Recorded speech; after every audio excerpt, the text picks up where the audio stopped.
Today's video is a complete overview of Arbitrum and the ARB token. Arbitrum is the leading Ethereum layer 2 scaling solution right now. In today's video, I'll talk about all of the details of what exactly Arbitrum is, how you can get started using it, some of the leading applications on Arbitrum today, and then we'll go into the ARB token, tokenomics, and then some of the risks and opportunities in Arbitrum. As a reminder, nothing in this video is financial advice. This is purely educational about one of the largest chains in crypto. Now let's get into the video.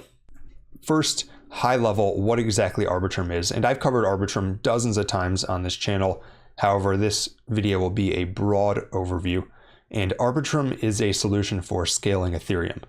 And what that means is that it functions from your perspective as a user kind of like a separate chain. However, it ultimately settles back to Ethereum. And the cool thing about that is that you can run any application that you run on Ethereum on Arbitrum pretty seamlessly. However, the transaction fees are going to be a fraction of the cost, and it's going to be significantly faster. So basically, it's a way to scale Ethereum. However, it inherits some of Ethereum's security properties. And Arbitrum has three main products right now for scaling Ethereum. The first of these are Arbitrum rollups.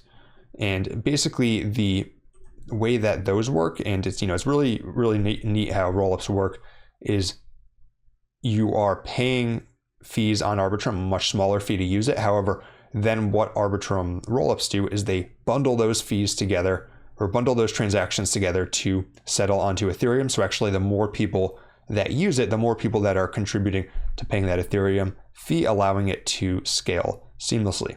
And it has full EVM equivalence, meaning that any smart contracts, any applications that work on Ethereum, they also work on Arbitrum rollups. And Arbitrum's signature chain, that when people talk about Arbitrum, usually they don't even specify which chain they mean. They mean Arbitrum 1 is the flagship layer 2 rollup that's built on Arbitrum. And for example, if you go over here to DeFi Llama to look at the total dollar value in applications on Arbitrum, this is referring to Arbitrum 1. And you can see that there's over $2 billion on Arbitrum 1. The second way that Arbitrum scales Ethereum is through Arbitrum AnyTrust.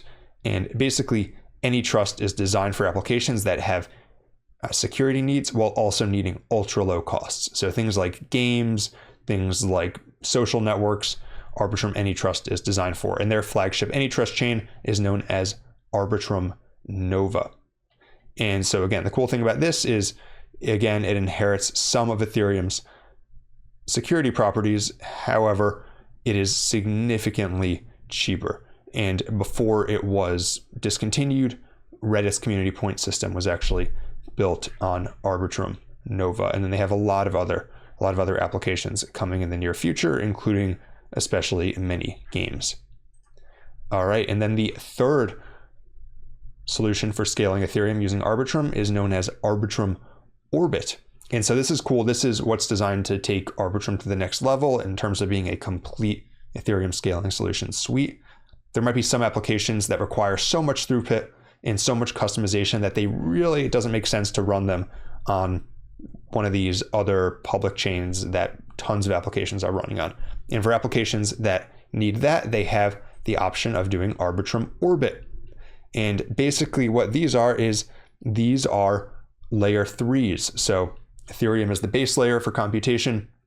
Ethereum layer 2 is like Arbitrum 1 and Arbitrum Nova settle onto Ethereum. And then chains that are launched through Arbitrum Orbit are layer 3s that settle onto Arbitrum 1 or Arbitrum Nova and then settle onto Ethereum. So again, you are sacrificing security in this sense, although there's some solutions coming out that could improve that as far as having shared validators and shared sequencers and all those things. However, what's really cool about Orbit is you have applications. For example, there's some gambling related applications that need the customization of their own chain because of the sheer volume of transactions they'll be sending, and they can launch their own through Arbitrum Orbit. And one of the things I always try to hammer home on this channel is that the most powerful crypto blockchain applications are those that are able to build an entire ecosystem around them, because then they have hundreds or maybe even thousands or tens of thousands of developers that are indirectly contributing to that network because they have a whole ecosystem. And so that's what Arbitrum is in a nutshell. high level. Again, there's hundreds of applications on Arbitrum, some of which we'll talk about today, but that's what Arbitrum is itself, if you were not familiar. How do you get started on Arbitrum? First way is you're going to want to bridge over, and the official Arbitrum bridge is bridge.arbitrum.io. And you can go there and you can bridge funds from Ethereum mainnet to Arbitrum. However, my preferred bridge personally is Hop Exchange. I know there's some other bridges whenever I mentioned it that you might be able to get an airdrop for. That's great. We love to cover airdrops on this channel. However, I find Hop Exchange to be pretty seamless. I've used it dozens and dozens of times. And additionally, in addition to going from Ethereum mainnet, you can also go from Polygon, Gnosis, Optimism, Base, or Linea. So most of the other major Ethereum layer 2s you can also bridge from using Hop, and you can send either ETH or stablecoins, or there's a few other smaller options as well. All right, and so once you're on Arbitrum, what exactly do you want to do here? Well, if we go back to DeFi Llama, then we'll see that there's a lot of applications, 400 plus applications, although some of these aren't active. Let's say 300 applications on Arbitrum, and that doesn't even count NFT projects, games, and so on. So we're just going to look at some of the largest ones you should use here. First one, and this is kind of the flagship application on Arbitrum. It's been the largest for as long as I can remember, still is GMX. GMX is really cool. It allows you to leverage trade with up to 50x leverage on Arbitrum, although I don't recommend trading with 50x leverage. I don't like to make explicit recommendations on this channel. However, I would recommend not trading with 50x leverage. If you're a professional trader, that's a different story, but then you probably don't need this video. However, maybe you want to trade with lower leverage, and you can trade top coins like ETH, BTC, ARB, Link, Sol even on here. You can set limit orders, you can short. They also have a swap function, and they also have some powerful functions for earning. For example, if you provide liquidity on the platform between all of these top coins, you get a share of fees, and right now you can earn 4.23% APR. Additionally, if you provide liquidity on some of these specific coins, because there's a major incentives program running right now, you can earn much higher APRs, such as 22% on BTC paired with USDC, 17.77% on ETH paired with USDC, and so on. You can see here that there's some very good rates. So that's GMX. You can check it out. Another top flagship application of Arbitrum is Radiant. Radiant is the second largest money market on Arbitrum. However, it's the largest that was originally on Arbitrum.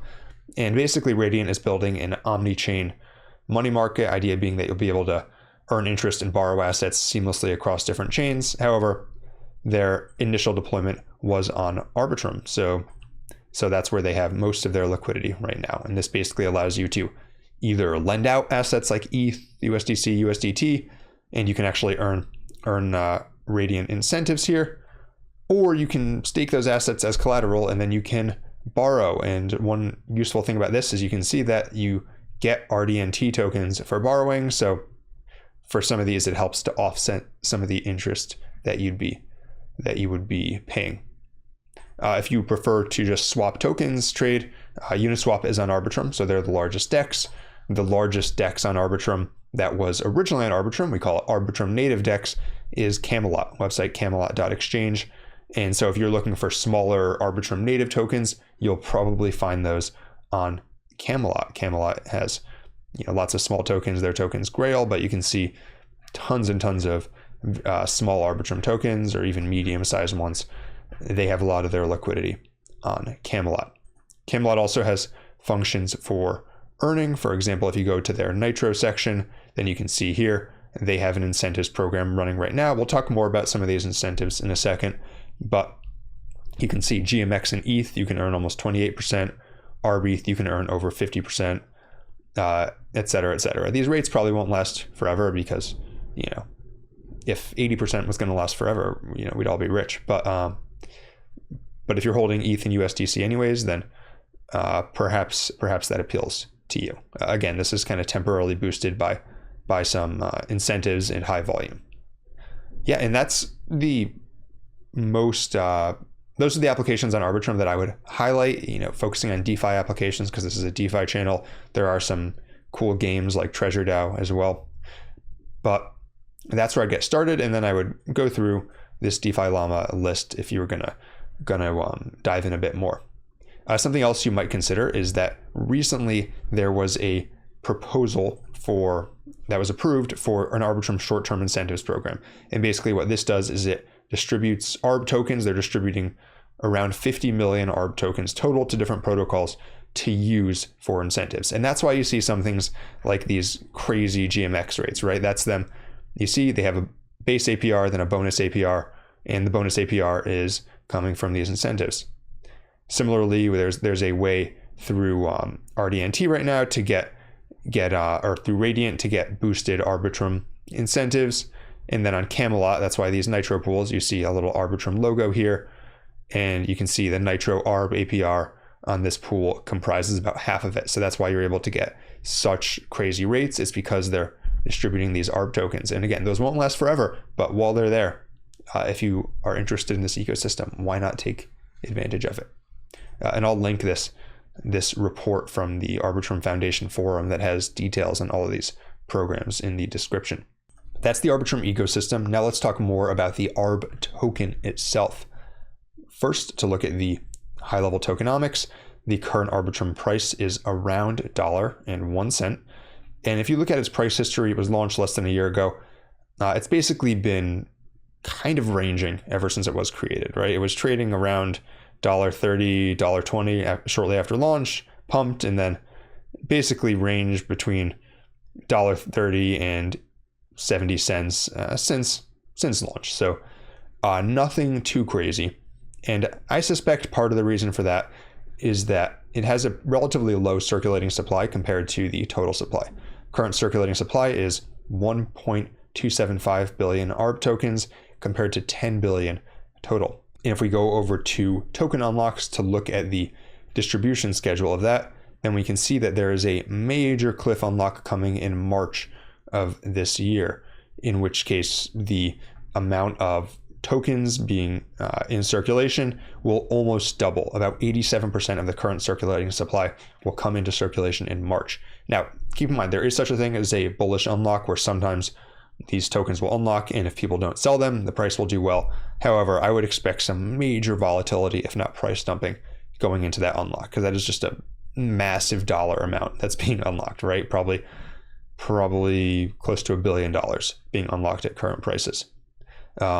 Another thing to note is that most of the tokens that are unlocked right now, you see this huge portion here that's kind of highlighted, translucent blue.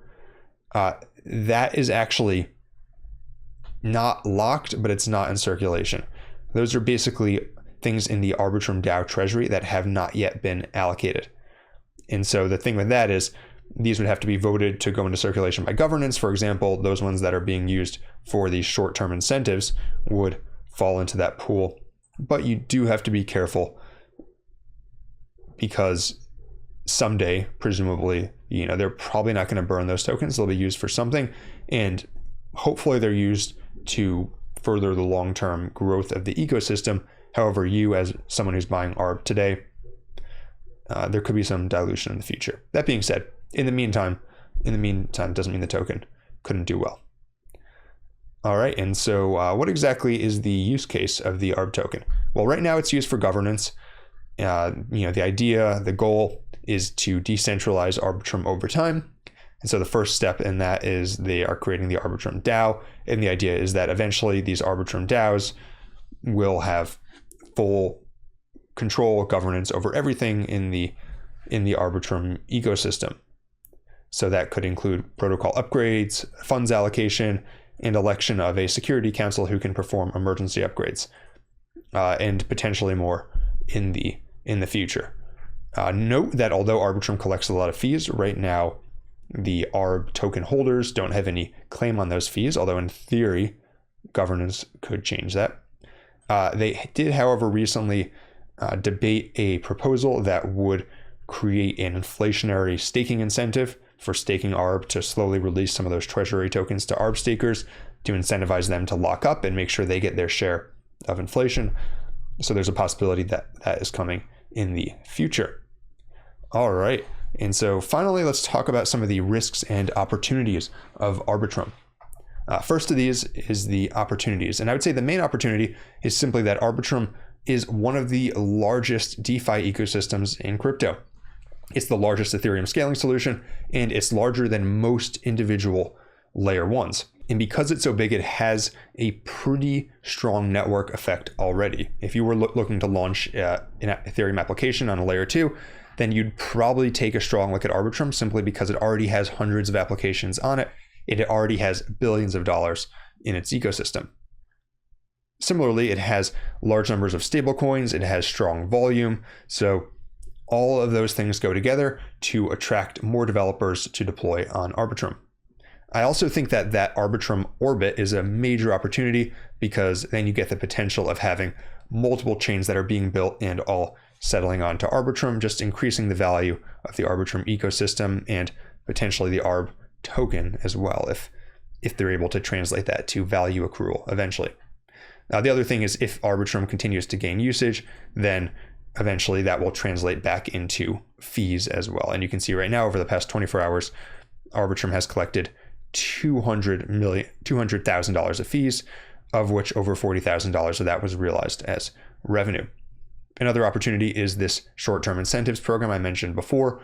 As this continues to go, I could easily see this attracting even more liquidity to the Arbitrum ecosystem as people bridge over to chase these really nice rates that I've been showing you guys. Finally, another opportunity I see is that if the Ethereum ecosystem continues to grow, Arbitrum is the leading scaling solution, then I find that in general, the best way to bet on a growing ecosystem is to bet on which applications, which protocols are actually driving the growth of that ecosystem. And if Ethereum is going to grow, then currently the vision is for it to grow through layer 2 rollups, and Arbitrum is the leading layer 2 rollup. As far as the risks of Arbitrum, I would say the number one risk by far is ZK rollups. And Arbitrum is what's known as an optimistic rollup. There's a newer technology known as ZK rollups. And many people, including Vitalik himself, have labeled ZK rollups as the future of Ethereum scaling, with the idea being that they can scale far beyond an optimistic rollup. So I would say one of the risks to Arbitrum is that these newer ZK rollups, such as Polygon ZK EVM or ZK Sync Era, are actually able to scale more and attract more activity, more usage, while perhaps Arbitrum will plateau. Another risk I would see is that Arbitrum has already fired their shots as far as releasing a token, and although they are releasing more tokens into circulation as incentives, they already did the airdrop, and there are new protocols that have the potential to do their own airdrops, and potentially if those protocols like ZK Sync were to do an airdrop in the peak of a bull market during a bear market, it could drive a massive wealth effect to their ecosystem and potentially translate into a lot of capital shifting over to those other ecosystems. And then the final risk I would mention that I've already talked about before is this tokenomics that have a lot of tokens coming into circulation, right? If I were investing in ARB, for example, then I would be very cautious doing so close to this major unlock that's coming in March. If you want to learn more about crypto and especially trends and narratives in the crypto market, I have a newsletter I send out every Monday where I cover things like this with a focus on on-chain analysis. And you can see here that just this past week, I highlighted Arbitrum's dollar bridge inflows. So if you want to see that, subscribe at dynamodefi.substack.com, link in the description. And for more content like this, be sure to like this video and subscribe. Until next time, this is Dynamo DeFi.